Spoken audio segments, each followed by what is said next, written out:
بلغ العلا بکماله۔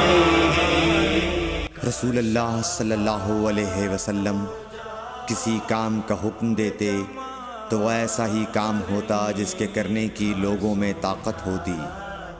اس پر صحابہ کرام نے عرض کیا کہ یا رسول اللہ، ہم لوگ تو آپ جیسے نہیں ہیں، آپ تو معصوم ہیں اور آپ کی اللہ پاک نے اگلی پچھلی سب لغزشیں معاف فرما دی ہیں، اس لیے ہمیں اپنے سے کچھ زیادہ عبادت کرنے کا حکم فرمائیے۔